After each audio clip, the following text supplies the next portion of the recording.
All right, friends, it's time for us to get started. I appreciate your patience very much. Welcome again to Mastering Negotiating for Your Job Search, brought to you by Indeed and the Harvard Business School Online. My name is Matt Berndt, and I am the head of the Job Search Academy here at Indeed. I've been coaching job seekers on career management, negotiation, and job search for nearly 30 years, and I will be facilitating today's conversation. Joining me today from the Harvard Business School is Professor Mike Wheeler, who teaches the Harvard Business School Online's Negotiation Mastery course. Mike, why don't you join me on screen and say hello?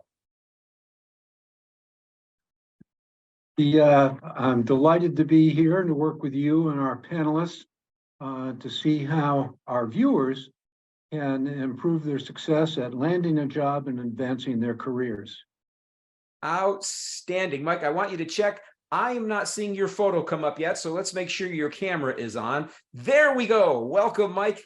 And it's great to have you here. Now, it's not just me and Mike. We're also joined by a variety of experienced recruiters because of our conversation on negotiation. First, I'd like to introduce you to Jen McNorton. She's a senior director for recruiting with Indeed Hire, and her expertise is in recruiting for experienced hires at executive level roles across all corporate functions. Next up is Whitney Omole, also with Indeed. She's a senior business recruiter, and she specializes in recruiting for mid to director level roles within corporate development and finance. Now, it's not just Indeed and Harvard here. We've got from Rakuten International lead recruiter Liz Painkin. Liz specializes in recruiting candidates in product, digital marketing, and sales roles.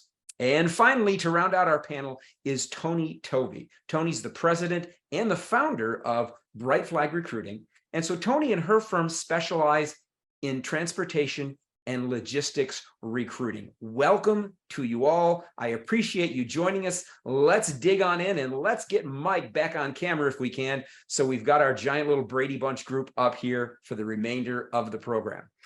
We have 4 topics today: setting yourself up for success when negotiating, discussing compensation with recruiters, how you do that, how to negotiate monetary and non-monetary compensation, because there's 2 sides to that, and then understanding what is and isn't negotiable for the kinds of jobs that you're pursuing. In addition to the roundtable conversation that we're going to have, we're going to take some of your questions. So I encourage you to share them throughout the course of the webinar. Now, we're simulcasting this on Zoom and LinkedIn Live, and we have people monitoring the chat and the Q&A on each platform, answering many of your questions along the way and bringing others to our panelists for their responses during the last 15 minutes or so of our webinar. Now, if you are joining us on the Zoom, I ask that you share your questions using the Q&A tool rather than the chat tool. I really appreciate that. Now, one more thing to help you get the most out of today's session, we've created a downloadable worksheet for you. You can use that worksheet to take note. We're going to share it in the chat with you right now. It contains a number of helpful resources provided by the Harvard Business School Online and Indeed. And as I mentioned, we've got folks from Indeed and Harvard answering questions for you along the way. One final bit of housekeeping. We often get this question. This webinar is being recorded, and it will be available afterward on LinkedIn Live, and then it will live on the Job Search Academy workshops page on Indeed, and we'll send you that link as well. All right, enough housekeeping. Let's dig into our topics. Mike, I want to start with you. It's hard to be successful in any negotiation if you go in unprepared. So what is your advice to job seekers on how they can set themselves up to be successful? I agree. Yeah, you never want to be the least prepared person at the table. I would suggest several things. One is obviously you need to know the market in a general sense in terms of where you're working, the market in terms of what the pay is, and also, as you implied, the perks that might go with it, as well as the responsibilities that go with it. So that's obvious, but it's something that you need to do your research at the beginning. The second, though, is you never have 100% of the information you wish you had. So you've got to develop your own list of things you want to learn in the course of the negotiation and work those questions into the conversation. Those two are obvious, but they can't be ignored. There's a third thing, though.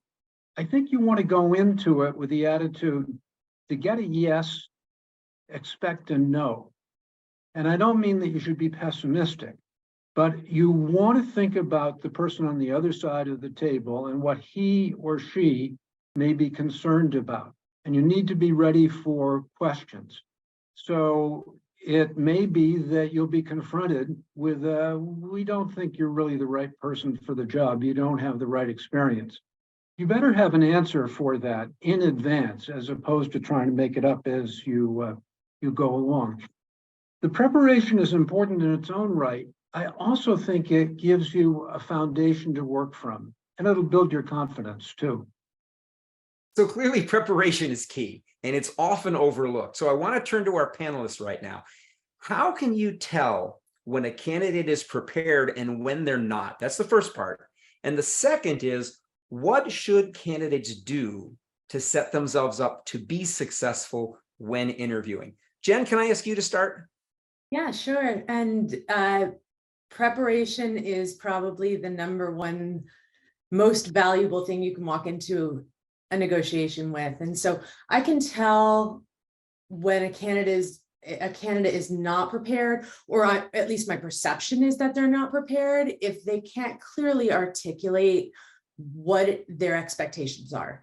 And so if I ask a candidate, what are your salary expectations, or what are your remote or hybrid or on-site expectations, if they're not able to clearly tell that to me, my perception is that they're not coming prepared.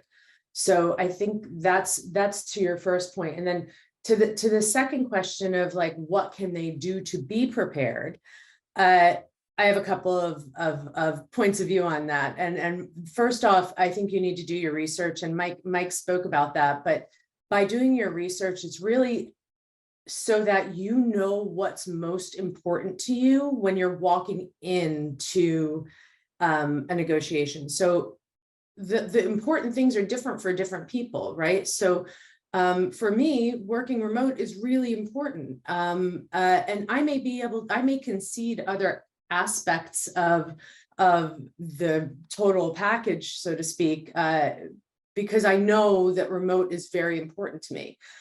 For other people, it may be salary. For other people, it may be an industry specifically that they're looking to get into. So I think understanding exactly what is important to you is going to be your starting point. And then from there, there's a lot of resources available for you to do research. In the US specifically, there are a handful of states and cities and counties in which salary transparency is required by law in job postings, right? So like doing some research to understand the value of your skill set in the marketplace and coming to these kinds of conversations prepared is going to help you be more successful in that negotiation.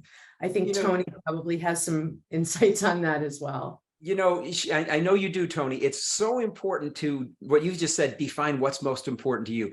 I've seen times where people think that negotiating around compensation is like negotiating when you're trying to buy a car.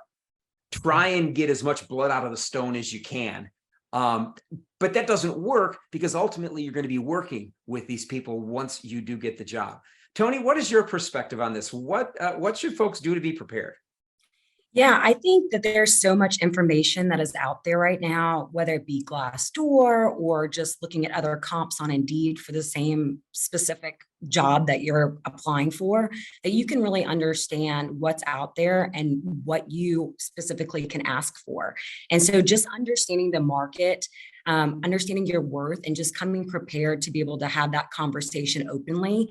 I love when candidates ask me, what do I think that the company can bring to them? And just understanding that it's a two-way street, and that they're not just getting interviewed by me, but they're interviewing me as well, to understand the culture of the organization, the tenure of the people that work there and things that are important to them that are beyond the scope of compensation. Really understanding what kind of job you're coming into in the marketplace and the workforce that you're coming into is really, really important and vital to just tenure. I love when they ask me those questions, and I think that it's inviting to have those. And to Jen's point, it makes it feel like that candidate is really prepared to come into this with open eyes and an open mindset to say, how do I best fit into this organization? And is this the right organization for me? I love those questions. It makes me feel like they're really wanting it. So I want to put a question out to everyone right now. Think about the last few negotiations that you've been in. What's a question that you have received from a candidate that made you just say, this person's prepared? Ooh, well, again, going back to the culture, but I think just understanding growth trajectory. If they're asking me immediately about growth, that gets me so hyped up, because I think that they're looking forward and they have that high level overview instead of just thinking inward and going, okay, what's for the now? And I think to myself, okay, how can I start growing this person based on their resume? Where are all the facets of their unique characteristics of what they've built and what they've done previously in jobs? And how can I see them expanding within our organization? I love questions about growth. Those are my absolute favorite. I know you can actually start seeing a candidate, seeing themselves in your future. Yes. And that can get really exciting. You can get as excited as they are in that process. Any other questions? I know we've got a lot to cover, but I want to give Liz and Whitney a chance to chime in on this if they wish to. I would definitely say when a candidate comes to the discussion fully aware of what the range of the role is. So they're fully aware of that information. They've kept up with it, prior to us interviewing, and they know based on their experience and their trajectory where they feel like they should fall within that range. That definitely lets me know they're ready and they're prepared. That's a great segue, Whitney, into the second topic that we wanted to cover today, which is compensation. Compensation questions can be really intimidating, because they start with, what are your salary expectations? My gosh, they put the spotlight right on you and ask you what you want. Mike, again, let me start with you. Can I get your advice to job seekers when it comes to how to prepare for conversations about compensation?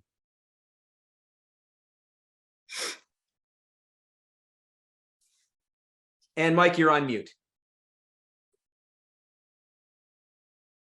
I was so engrossed in the conversation that I was focusing on that as opposed to performance myself. But what I said, and if you can read lips, what you understood, is I'm going to tell a story on myself, my own personal experience. And it's about what not to do, though I in this instance, lived to tell the tale. Some years ago, I was invited by a prominent university to come over and be a visiting professor for a year. I was flattered by that. I said, sure, I'll talk to you and see what's involved. And it turned out that they were doing some very innovative things, and it would be interesting to be on board for a year, and if it was really great, to stick around. Somehow or other, the dean and I hit it off nicely, had a conversation that went way over the allotted time and so forth. And I was more excited than I'd been at the beginning, because it really meant I could learn new things and tackle new tasks and so forth. So this was getting towards the end. And he said, well, you ought to get down to the particulars. I was presently well compensated, but he said, how much are you currently earning? And I kind of leaned in a little bit and said, with a smile, not nearly enough. And he laughed and said, well, we'll see what we can do about that. But here's the thing, here's the message.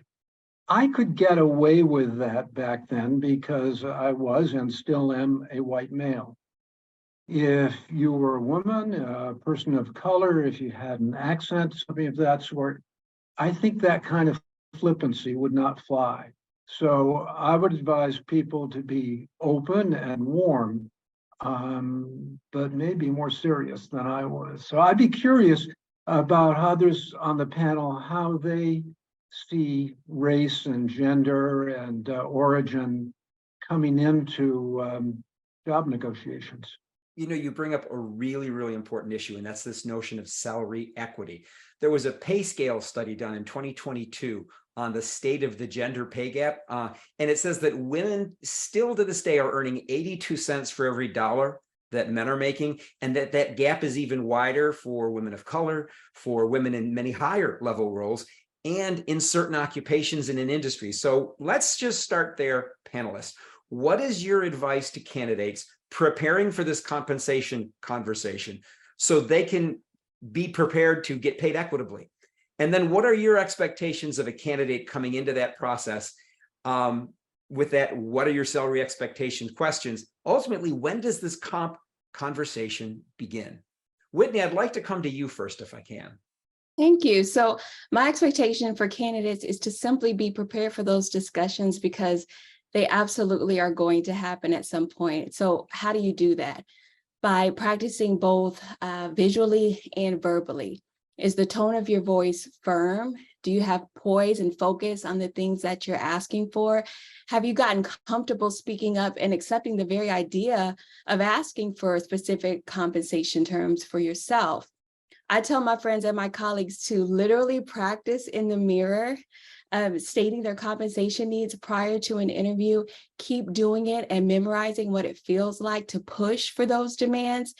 Because as recruiters, we can all recall times when we've asked a candidate for their compensation and they thrown out terms almost with a question mark, kind of waiting to see if you'd agree with them or, demonstrate some sort of disapproval in your body language or even give them a rebuttal. Or even times when they state what they're currently making, which I definitely don't suggest, and they say that they'd be happy with anything that slightly surpasses that amount. The truth is that companies expect good candidates to negotiate, and you can negotiate more when you're able to articulate your worth and your terms confidently. So Liz, how do you do that? How do you articulate your worth confidently? How do you prepare when someone's interviewing with you? Yeah, absolutely, Mike. I think when I initially have that conversation with candidates, I think it's very important at the very beginning to have that initial expectation conversation to set the tone and make sure that everybody's aligned from day one. The pay transparency laws in several states have really helped with that and helped initiate that conversation. It allows our company to be more transparent and understanding of what our budget is for that role.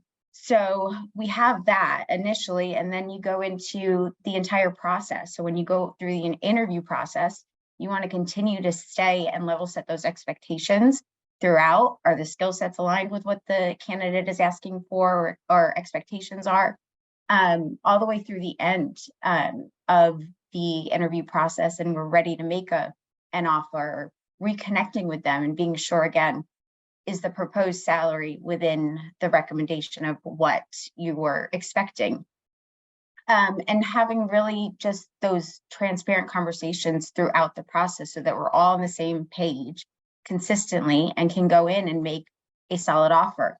The other piece too, I think that's really important, is to understand the base versus overall compensation. So are we talking about the expectation of your base salary, or are we talking about the expectation of your overall compensation? Because that comes into play too, just in terms of giving your best initial offer. You bring up a really good point about base compensation and additional compensation, and that can be really industry and role specific. For some folks, it's negotiating around an hourly wage. For some, it might be negotiating around schedule. Or Tony, I imagine that I know in transportation, frankly, for truck drivers, it can be at cent per mile. What are some of the different ways that people need to prepare to have this conversation based upon their industry that they are in?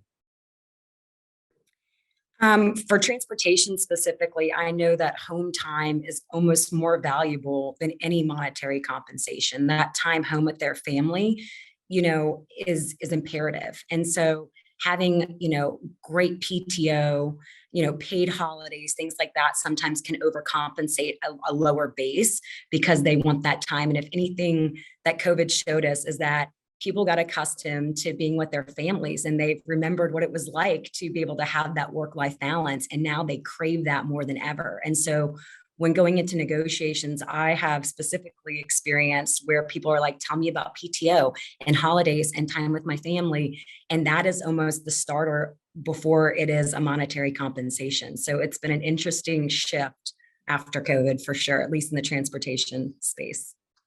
So I'm going to bring this to Jen, but the other might have some answers on this as well. The difference between a conversation with someone for an executive role versus maybe a tech role or a finance role. Are there nuances there that you're looking for in those kind of conversations? I mean, I think there might be a misconception that there is a vast difference between how people negotiate at different levels, and what maybe my expectation would be. It's the same. My expectation and the conversation and the way I would encourage candidates to think are the same, irrespective of their level, right? I still would encourage them to be knowing what was most important to them walking into, Tony was just talking about it, we talked about it earlier, walking into the conversation, what's most important to a senior executive could very well be the same thing that's most important to someone driving a truck. It's that like the level doesn't make a difference. What makes a difference is your ability to convey what's most important to you. And I have to point to something Whitney said, because it really struck me, was practicing that conversation and practicing sort of expressing what your compensation expectations or what's most important to you is. And I wanted to just add to that, and with a period at the end of that sentence, not a question mark at the end of that sentence, and then a pause, because everybody's uncomfortable in silence, and you end up starting to talk yourself around what you just said, and you end up opening gates that you didn't want to open. So like end the sentence with a period and then leave a pause in there. Yeah, you know the question is coming. So as you said, be prepared, do your homework. And when it comes, be thankful the question is there, because then you can share, I appreciate the question. I've done my homework. I've looked at the salary information on Indeed and on Glassdoor and other resources. And based upon that data, the range for this role in this city is between X and Y. And because of my background and performance, this is where I believe I belong in that range. Immediately I always impressive. recommend, is that consistent with your recruiting range? Yeah, that's immediately an impressive comment. Immediately. Good stuff. You mentioned that it's not just about money, though. It's about both monetary and non-monetary compensations. Money's important, but so are a variety of other things. Mike, when it comes to this topic of non-monetary elements of negotiation, what's your advice? First one is to unmute, and I did that. Well done. This time. I'm glad you raised the question, because I've heard the panelists and I'm learning from them, but I do think something happens as you move up the ladder. So somebody who is new to a job wants to get into the conversation, the question of how their performance is going to be evaluated, what kind of feedback they're going to get, and so forth.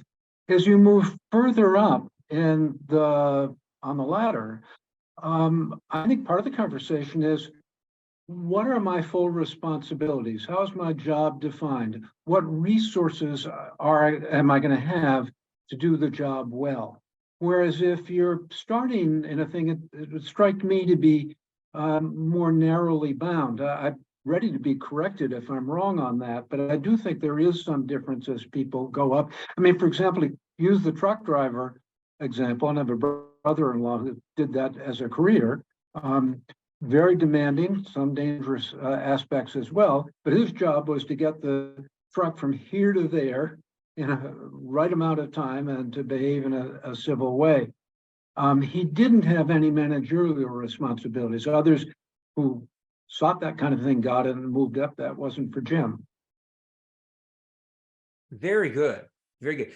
Non-monetary compensation. I want to share a story of my own to show so different things that are and aren't negotiable. I was actually negotiating with a major university around everything, and it was in a major city. And I got down to saying, what about parking?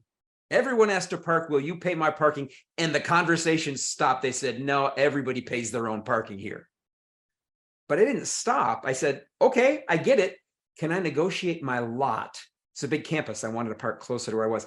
I was able to negotiate where I could park, even though I couldn't negotiate away the cost of parking. So think more broadly about those non-monetary negotiating elements. Let's just jump to the panelists again for a second, and let's get into some of the more common non-monetary elements that are a part of packages that people may have the opportunity to negotiate around that they might not necessarily think of.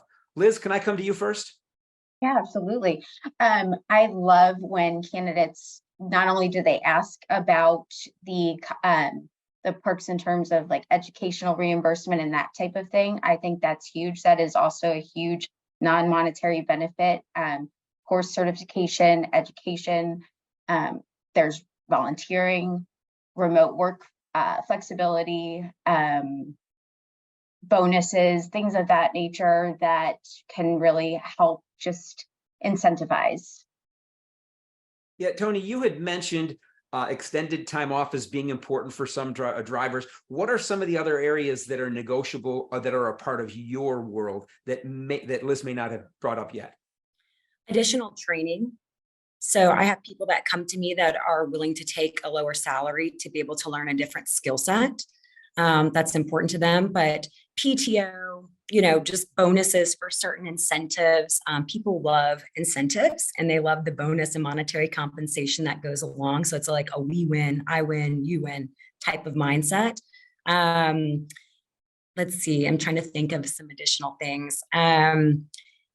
Just for me, the biggest thing for people when they come to me is wanting to understand growth and how they can move up without necessarily having to pay for more education. So anytime you can offer additional growth without that compensation attached to it, and they can get that within the organization, is a huge, huge win. I love the idea of the continuing education as an incentive. And I encourage job seekers to ask about that because it shows you intend to stick around. It's a benefit. It's a retention benefit that folks have. And you may be able to advance in your education, whether it's through a degree or a certificate program, and perhaps secure some of that as a part of your package. We did a survey this past year of Gen Z job seekers. And it was pretty interesting to see that a large percentage of them would accept less money for greater flexibility in their schedule. So understanding what's important to an individual and what's important to you is super important when it comes to negotiating. Jen or Whitney, anything else to share under this topic of non-monetary compensation? I would definitely agree with that survey. I know in the corporate world as well as the tech world, which typically is a younger employee, that flexibility is everything. That work-life balance. I've had positions that were posted remote, and I've had a candidate, a finalist, asked to actually go into the office or be hybrid. They like to be around people, maybe 2 or 3 days a week, and we've gotten those approvals for them. So truly understanding, help us to help you, truly understanding what's important to you, because ultimately we want you to be happy. That's a win. When you feel good about the offer, you feel good about what's being presented to you. So be ready to have those discussions and articulate what's important to you. Tony, I know you wanted to chime in on something here as well. I was just you raised something in me that I've been seeing a lot with the younger generation, and that is mental health. So they're very, very concerned. There used to be such a stigma back in the boomer days all the way up until now surrounding mental health. It was something that you just secretly wrestled with. And the younger generation is really great at articulating their needs and their feelings. And so having a mental health day or space for them to feel like they have a safe space to say, hey, I just need to decompress. And being able to offer that to them really has been a huge game changer. And additionally to that, having somebody within the organization that they can go to that's maybe separate than HR, like a chaplain or something like that. So they just have a space to have that additional support if they need it. That makes them feel so much more supported and just really grows the culture of your organization.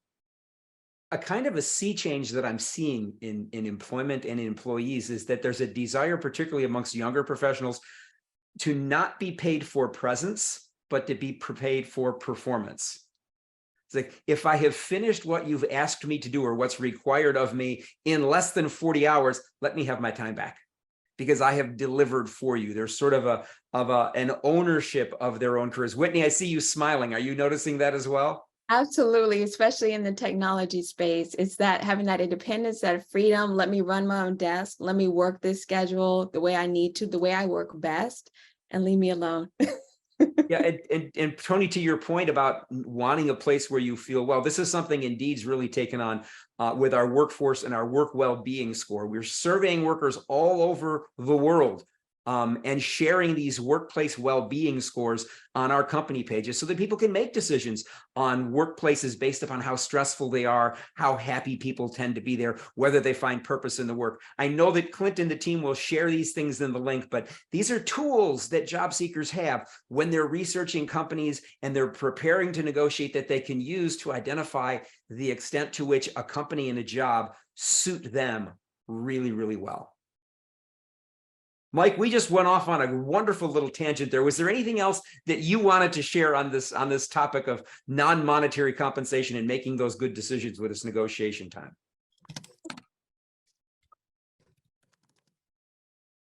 What Tony had to say and others as well, where there is not just good intentions, but real action in terms of supporting people in stressful times.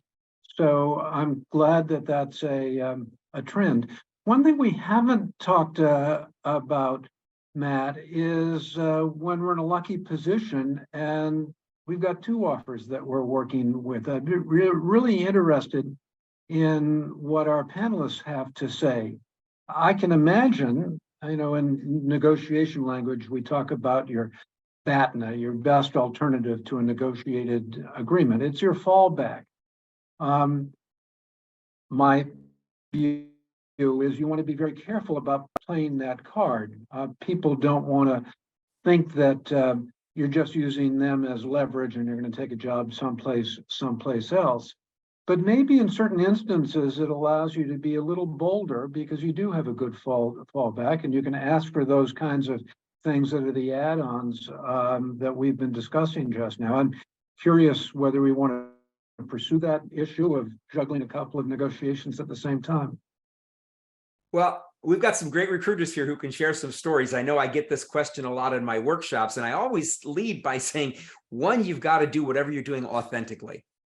You've got to be who you are and realize you have to be comfortable knowing when you are going to say no.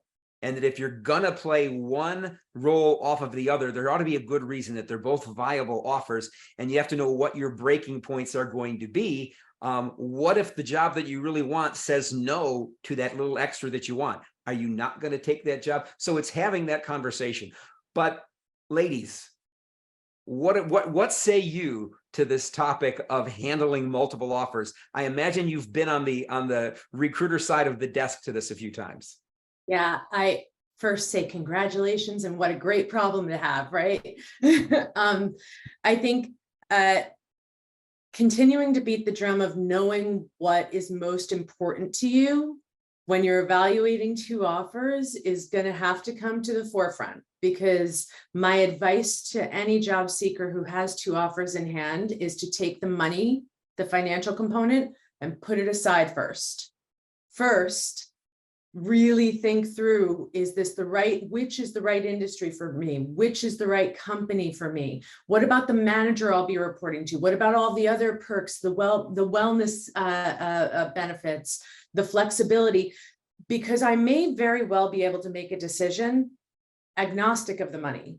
Now, because if I assume the money is apples to apples, because that's what I'm going to end up negotiating, I want to make sure that I'm positioning myself to the right company for the right reasons and not exclusively based on comp.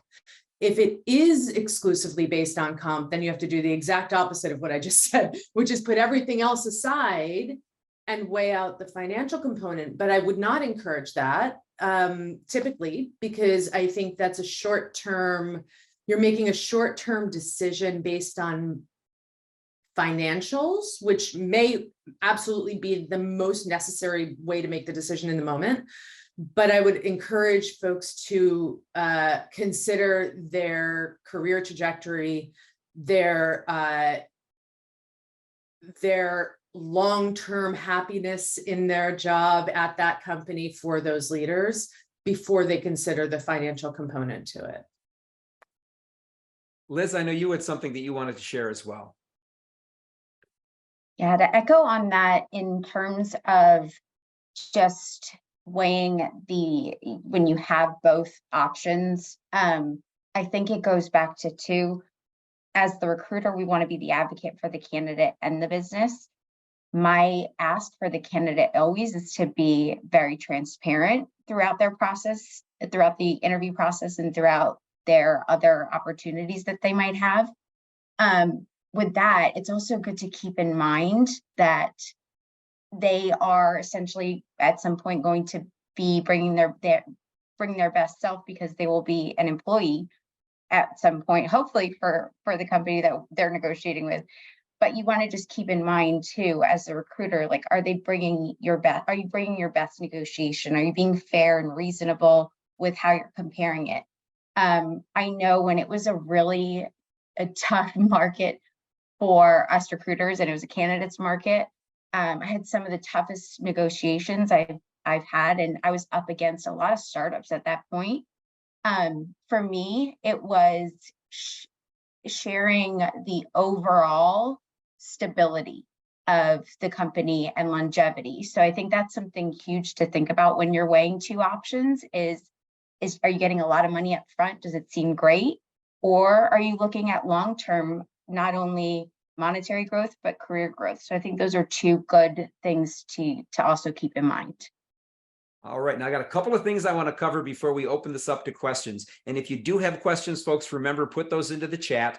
Excuse me, if you're on Zoom, put those into the Zoom Q&A. If you're on LinkedIn, put those into the LinkedIn chat. But I wanted to catch on two topics. The first is understanding really what is and isn't negotiable. How do you figure that out? Because it's really hard. Whitney, can I come to you with that question first? How do you know, or how do you determine what is and isn't negotiable? Well, first, I would say, remember that if you're in the stage of discussing an offer, that they've already narrowed you down as a finalist, so, or even the one. So they already want you. So after that, after you take that on mentally and get that confidence, I would say, don't be shy taking up some of the recruiter's time to fully understand the possibilities of the offerings within that company or organization that you're potentially going to be joining.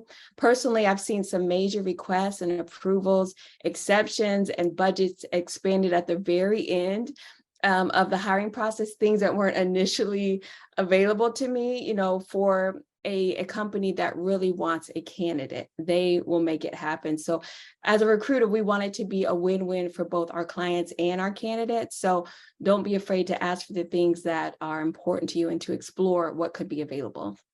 Yeah, I often say you have your greatest negotiating leverage when the company is already thinking about what your start date is going to be, who's going to be your onboarding mentor, and what projects you're going to be working on. When they're thinking about your desk already, you're in a good position to negotiate. Liz, I know that you had something that you wanted to share on this topic as well. Yeah, just to echo what Whitney said, when they've identified their candidate and they want this candidate to start, there are a lot of things that if you don't ask, you don't know if it's possible. And again, I've had things that I've gotten exceptions and approvals for that I didn't think were possible. Up into the point of looking at some sort of just stock options and things of that nature. I think it's, if you don't ask, you don't know, and you don't have that opportunity to receive more in that sense.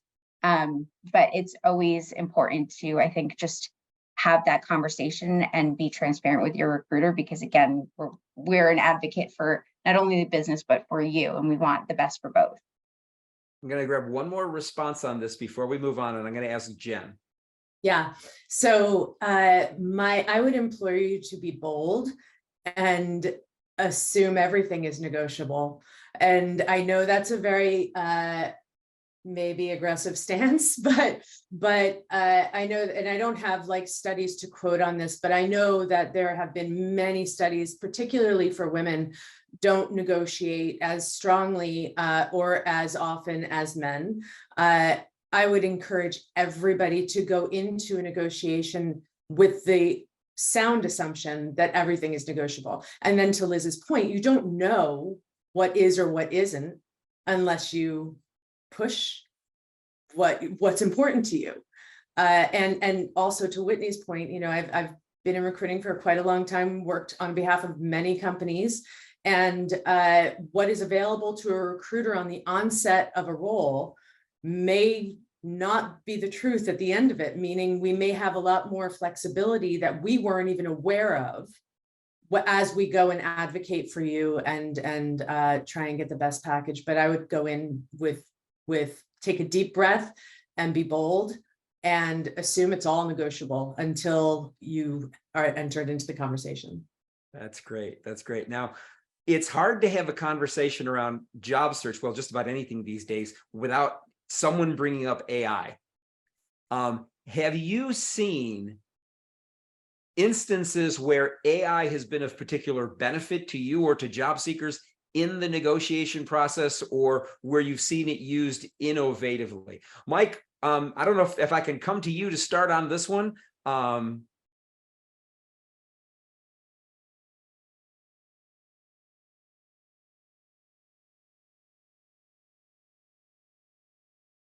Struggling a little bit with the sound. There we are. Took 9 clicks on it. I have a big interest in this, and there is a number of big firms that's growing in number where the initial interviews are done by AI. And I'm not talking about people giving their age and filling in the resume. You're actually having a discussion with the AI. I have not participated in that. I'd love to sample it. There have been criticisms that even though there was a hope that it would cut out bias in negotiations, there's evidence that sometimes it can do just the opposite. So I'm not the person to turn to on that, but it clearly is going to be a growing procedure. And I think, you know, earlier it might have been Whitney who was talking about practicing. What I'm looking forward to, Whitney, is when we can develop, and I think it's soon, an AI-generated practice experience. I saw somebody who's here from Rochester, New York. There's a guy, Ishan Hoke, at the University of Rochester in computer technology, working with medical school there, teaching doctors how to have very difficult conversations with people who are near the end of their lives. Well, if we can have that, we can also imagine something where it's in a tough negotiation with an AI-driven negotiator, and we can run that a number of times, Whitney, and see where we get some feedback and do better. Now, at Indeed, we're using AI. We're using AI with our salary database, with the salary calculator that we have, when people can upload their resume and we give them an assessment or an estimation of what their salary range ought to be based upon the information that they're providing to us in their profiles. To the rest of our panelists, other examples from AI? I don't have, I haven't encountered somebody bringing to me an AI negotiation, but frankly, to the preparation question that we were talking about earlier, in coming to these negotiations prepared, I think that folks who use AI as a means of preparation to help them understand how the conversation could go for them could be super powerful for them. I wouldn't encourage you to like type into ChatGPT, like, how should I negotiate the salary, and then read off the answer. But as a way of educating yourself and preparing, I think those who will embrace AI in that front will likely have a leg up. Think about the just efficiency. jump in on that, Jen. I'm building negotiation exercises where if you're the buyer, you're negotiating with an AI seller. And I had skepticism about the Chat GPT. In this environment, it's remarkably fluent, provided it gets good instructions. So we're almost there. There's also a company in Florida where you negotiate with an avatar. And it's weird for the first 30 seconds, and then students get into it. So the future is here.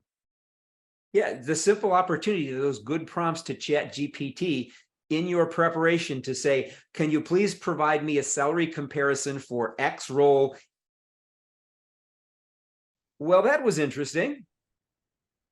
I was just kicked out. I don't know if you all were kicked out as well. I thought it was just me.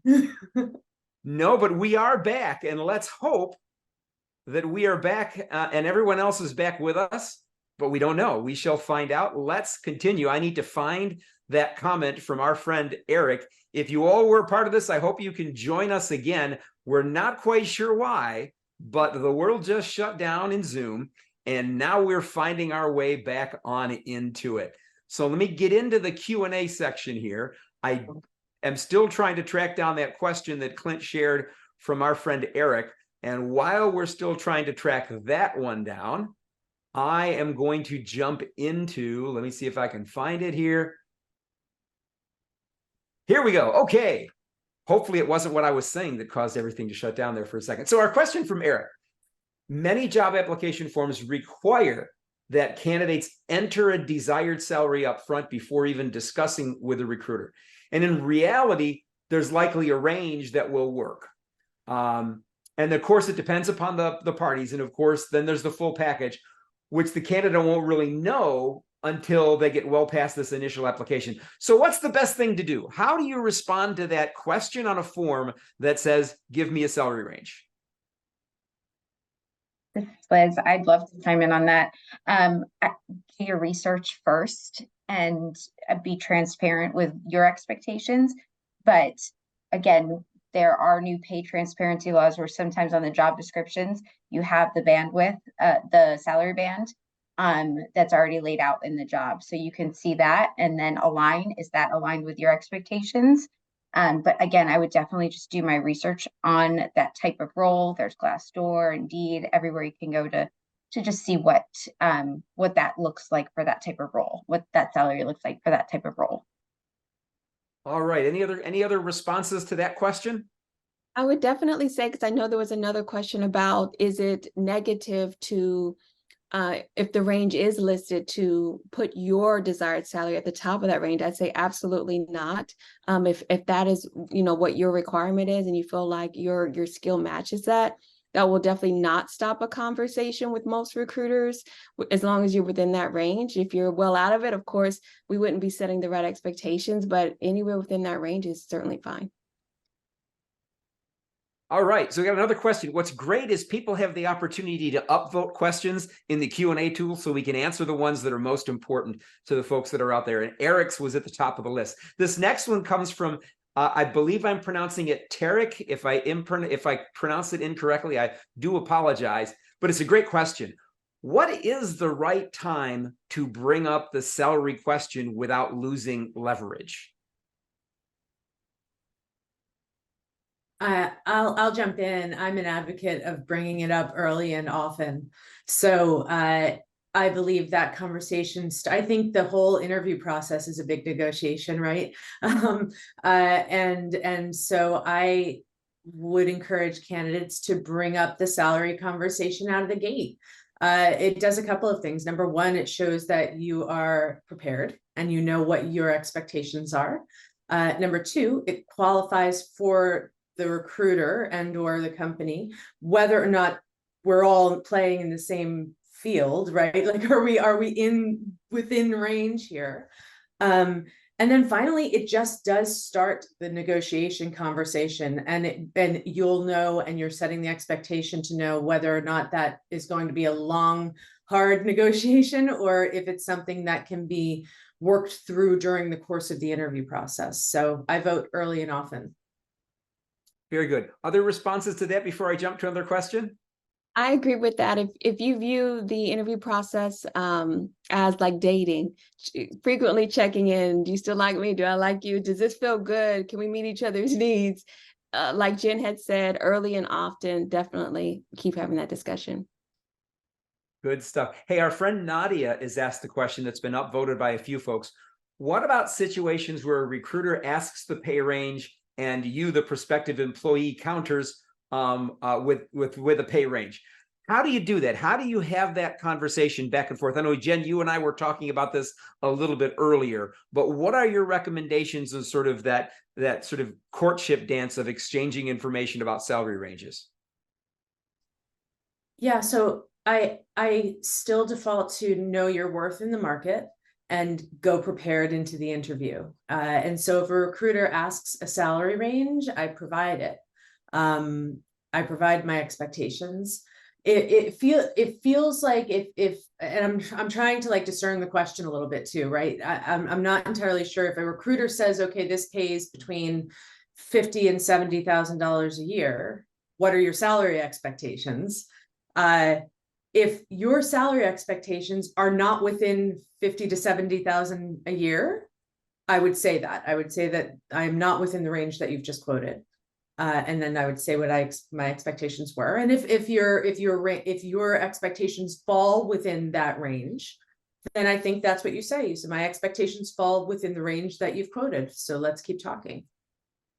Yeah, to me, it's always just aligning early that you're in the same ballpark. You don't necessarily have to know that you're in the same section yet. You might be in the box seats, you might be in the bleachers, but you want to be in the same ballpark and then have the more discerning conversation around specific numbers once they're already thinking about you being on their team. Mike, anything that you'd like to share? More on that. I'm curious now. If you say, no, I'm in that range of 50 to 70, aren't you inviting somebody to say, well, we can do 52? There is a fair amount of research on so-called anchoring. And even though I know you've asked for the sun, the moon, and the stars and so forth, I'm not going to give you all of that, but a bold ask can sometimes pull people up, or shall we say a harsh demand on the, offer on the other side. So Yeah. I'd be curious, Matt, I'm turning it back to you. Why do I want to talk range? Maybe we'd say, I to the top end of that range, I'd give this serious thought. But I'm not sure I want to be down in below zero. Yeah, I think that's really clearly a part of the conversation. So it's not just here's the range, it's here's the range that I'm expecting, or what people in this role ought to expect based upon the collection of experience and skills. Sometimes it might be relationships that I'm bringing to the table. This is where I believe I belong in that range. And then there's a sub range in between it. But to me, the kicker, and Jen nodded when I said this earlier, is finishing that up with saying, is that consistent with your recruiting range? Ultimately, are we in the same ballpark? Because if we're not, we really don't need to have the conversation any longer, because we're not thinking about compensation the same way. And sometimes you walk away. Yes, please. Just one thing on top of that. So this is all in what's negotiable and what's not. If you really have a thing where you're getting the company policy stuff, you need to have a reason why you are a legitimate exception to that policy, so that the policy still stands. Whoever's in charge can tell somebody else who's getting paid less, here's why. And if you had that experience or this credential, we'd be delighted to bump you up as well. So to that very point, we've got a question that I'm going to tell you straight up is going to be challenging for us collectively to respond to, but I think it's an important one. And it says, I'm about to have a meeting with my boss because I found out that most of my colleagues are earning significantly more than I am. The estimate here is like 50% more, and my performance is above many of them. Any advice here? And I'm working for a technology company is the context. So here it is. I am being paid less than my colleagues, and I know it. How do I have that conversation with my boss? I'll throw something out right now, just as starters. This comes from Chris Voss's book, never split the difference. He has a lot of street wisdom, a former hostage negotiator. I think asking a question, what would you do in my shoes? And ask that person how they would feel about being below on that, to induce some empathy and also to put them maybe back a little bit on their heels on why other people, comparable experience and so forth, are getting paid much more. And there's a veiled hint. I'm going to start looking if you don't have a good answer to that. Now I've got ideas, but I know that that the rest of us have some things to share as well. So I'm going to keep my mouth shut and let our other panelists share. I think that you should go to the table with a list of the things that you've done, projects, things that you've been working on to show that you're worth it, that you have every right to ask for a raise, especially when you feel like it's well deserved. So have the data to back it up, have the data to go to your manager with that request. Yeah, there's chances that you're not going to get everything that you want, but you want to get some of what you want. So if you go armed with the data about what the prevailing wages are, the data, if it's available within your own company, if there's salary transparency within your company and within that pay band, to have that conversation, that might be a conversation with human resources as opposed to the individual manager. So you may be needing to involve your human resources representative in that. And there may be a conversation about having a laddered approach to this. You may not be able to get everything that you want immediately, but can you set yourself up for another performance review in 6 months that could include a salary increase there as well? But go armed with the data of what's there and try and have as reasoned a conversation as you possibly can. So there's a question here about perceptions. It comes from Alvaro, and it says, salary negotiations can be daunting. Well, we know that for sure, but it's mainly because often subconsciously we perceive the employer to be in a real unique power position, and we're in a bit of a power struggle with them. What advice do you have for trying to get out of our own head or changing that perception so that it doesn't feel as much of a power struggle? Tony, I love it when you raise your hand. It means you're ready to go. I would just say for that person to just always know your worth.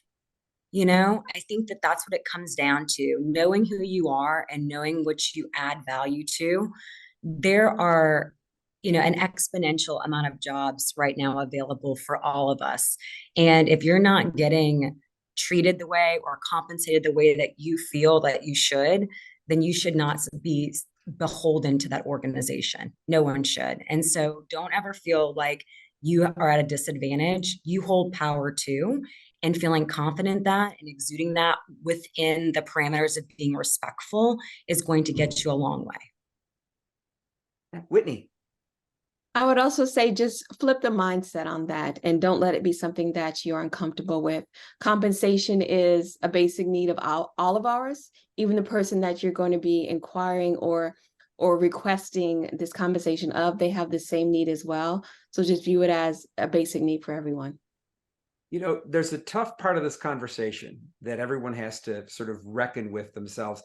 And it's deciding, to go back what you said, Jen, what's most important. Sometimes your desire to advance financially may cause you to look at opportunities outside of your current employer. Now, if you really, really like your current employer, you've got a decision to make. Do I want to stay here and advance with them? And I will advance probably financially, but professionally, but maybe not as quickly. Sometimes I like to say, in the immortal words of the Rolling Stones, you can't always get what you want, but if you try, sometimes you get what you need. You got to determine what you want and what you need. And with that in mind, decide, do I want to try and grow with this company, or do I want to try and grow in a different direction? Friends, we had a little technological hiccup in there, and we're at the top of the hour. I really want to thank you for your time today and sharing your broad expertise. Now, if you want to dig deeper into this topic, consider Mike's Harvard Business School online course. We shared that link earlier. It's on negotiation mastery. Be sure to look at the Indeed salary database.